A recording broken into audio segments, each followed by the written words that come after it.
नमस्कार, मी मनोज सांबारे. तुम्ही बघता आहे आपलं विदर्भ वाय-टी चॅनल. तर सध्या तुरीचे बाजार भाव कमीच आहेत.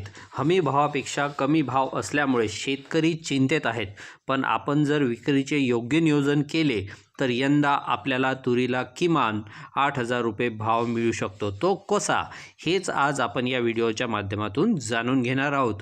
सुरुवातीला आपण तुरीचे बाजारभाव बघूया. तुरीच्या बाजाराचा जर आपण विचार केला तर 2025 हे वर्ष तुरीसाठी अतिशय वाईट गेलं, कारण हमी भावापेक्षा खूपच कमी भाव आपल्या शेतकऱ्यांना मिळाला.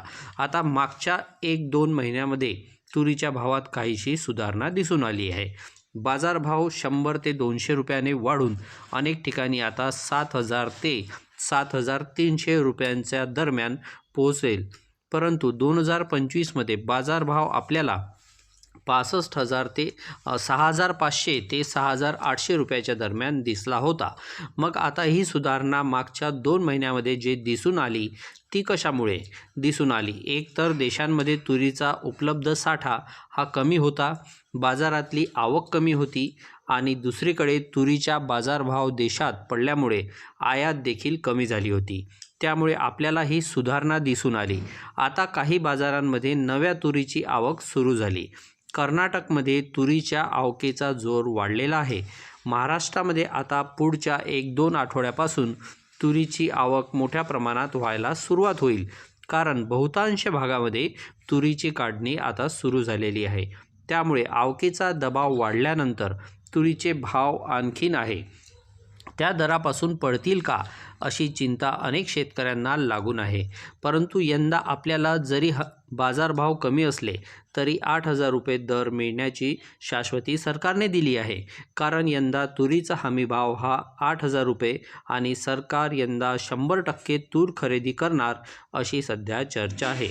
केंद्र सरकारने देखील शेतकऱ्यांना असं आश्वासन दिलं होतं. केंद्र सरकार तुरीची 100% खरेदी करेल आणि यंदा जेवढी तूर खरेदी केंद्रावरती येईल त्या सगळ्या तुरीची खरेदी केली जाईल, असं सांगितलं जात आहे. जेव्हा आपला अर्थसंकल्प मानला जात होता तेव्हा अर्थमंत्र्यांनी कडधान्य मिशनची घोषणा केली होती आणि या मिशन अंतर्गत तुरीची 100% खरेदी करण्यात येणार आहे. आता राज्यामध्ये काही ठिकाणी खरेदी केंद्रावरती तुरीची नोंदणी सुरू झाली. म्हणजे नाफेडने जे मॉडेल सेंटर घोषित केले त्या मॉडेल सेंटरवर तुरीची नोंदणी सुरू झालेली आहे. आता पुढच्या आठवड्याभरामध्ये सगळ्याच खरेदी केंद्रांवरती तुरीची नोंदणी सुरू होईल, असं सांगितलं जात आहे. याविषयी बैठक आयोजित केली जाणार आहे आणि या बैठकीमध्ये ठरवलं जाईल की नेमकी तुरीची खरेदी ही कशी केली जाणार आहे. यामध्ये काही बदल केला जाणार आहे का, की ज्या खरेदी केंद्रावरती सोयाबीनची खरेदी सध्या सुरू आहे त्याच खरेदी केंद्रावरती तूर खरेदी करण्याची मान्यता देण्यात येणार आहे. हे लगेच स्पष्ट होणार आहे आणि त्यानंतर त्या खरेदी केंद्रांवरती तुरीची नोंदणी सुरू होणार आहे. आणि एकदा नोंदणी सुरू झाली तर केंद्र सरकारकडून लगेच तूर खरेदीचे उद्दिष्ट येईल आणि त्यानंतर तुरीची खरेदी चालू होणार आहे. आता जर उद्दिष्ट जरी नाही आला तरी समजा 100% खरेदीला मान्यता मिळाली तर तूर खरेदी लगेचच सुरू होऊ शकते. त्यामुळे ज्या शेतकऱ्यांना तूर हाती आली त्या शेतकऱ्यांनी पॅनिक सेलिंग न करता हमी भावाने खरेदी सुरू होण्याची वाट पाहावी. आता यंदा तूर बाजारामधल्या ज्या काही घडामोडी घडत आहेत यावरून असं दिसतंय की यंदाची आयात ही गेल्या वर्षीच्या तुलनेत कमीच राहू शकते. गेल्या वर्षी जवळपास 12,25,000 टनांच्या दरम्यान तुरीची आयात झाली होती. ही आयात विक्रमी पातळीवर पोहोचली होती. म्हणजे 2024 ते 25 जे आर्थिक वर्ष होतं त्या वर्षातली ही विक्रमी आयात होती. जेव्हा आपल्याला तूर विकायची आहे तेव्हा जर खुल्या बाजारामध्ये तुरीचा भाव हा हमी भावापेक्षा जास्त वाढला, की ज्याची शक्यता सध्या तरी कमीच आहे, परंतु अचानक काही घडामोडी घडल्या त्यामुळे जर बाजारभाव वाढले तर आपण खुल्या बाजारामध्ये विकू शकतो. पण जर बाजारभाव वाढले नाही तर आपण हमी भावाने विकू शकतो. म्हणजे किमान आपल्याला 8,000 रुपये यंदा तुरीला बाजारभाव मिळू शकतो. फक्त त्यासाठी आपण एकतर बाजारभावाकडे लक्ष ठेवावं. जशी नोंदणी सुरू होईल तशी आपण नोंदणी करून टाकावी आणि जेव्हा आपल्याला तूर विकायची आहे तर बाजारभाव काय बघायचं आणि जर हमी भावाने विक्री परवडत असेल तर हमी भावाने विक्री करावी.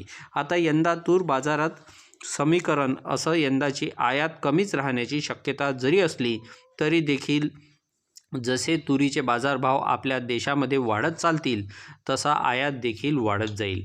त्यामुळे सुरुवातीचे काही काळ तरी तूर बाजारामध्ये आपल्याला चढ उतार दिसू शकतो असा अंदाज अभ्यासकांनी व्यक्त केलेला आहे.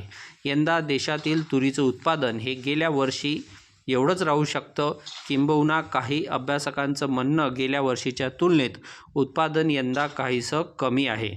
परंतु नेमकं उत्पादन बाजारात तूर कधी येते त्यावेळी आपल्याला निश्चित सांगता येईल की तुरीचे उत्पादन किती झालं. परंतु बाजारात तूर यायची म्हणजे त्यासाठी शेतकऱ्यांना तूर विकावे लागेल. म्हणजे शेतकऱ्यांना तूर विकून झाल्यानंतर स्पष्ट आकडा पुढे येईल. परंतु सध्या आताचे अंदाजे असे आहे की काही परिस्थितीमध्ये आपण 8,000च्या कमी भावात तूर विकू नये असं आव्हान अभ्यासक करतायत. कारण यंदा सरकार खरेदी करणार आहे, हमी भावाने खरेदी करणार आहे. त्यामुळे आपण त्यासाठी तयारी करून ठेवायची आहे. आता अनेक शेतकऱ्यांना प्रश्न पडला असेल की मग नेमकं या पुढच्या 2-3 महिन्यांमध्ये तुरीचे बाजारभाव कसे राहतील. आता सध्या बाजारामध्ये आवक कमी आहे, तुरीला मागणी देखील चांगली आहे, आयात देखील कमी आहे. अशा परिस्थितीमध्ये तुरीचे बाजारभाव त्या पातळीवरून पुढचे काही आठवड्यामध्ये 100 ते 200 रुपयाने निश्चितच सुधार होऊ शकतात.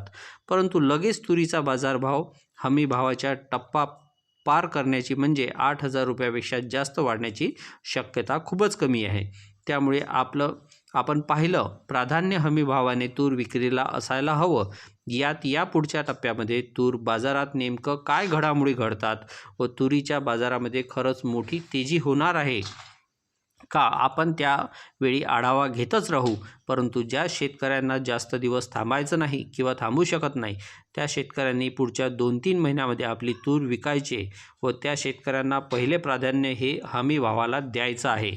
कारण या काळामध्ये तुरीचा बाजारभाव हमी भावाचा टप्पा पार करण्याची शक्यता कमीच दिसून येते. या पुढच्या टप्प्यात जसे जसे दरवाढीसाठी काही पोषक घटक पुढे येतील, घडामोडी बाजारामध्ये घडत चालतील, उत्पादनाचे अंदाज पुढे येतील, त्याचा बाजारभाव काय परिणाम होतो ते आपण त्यावेळी पाहतच राहू.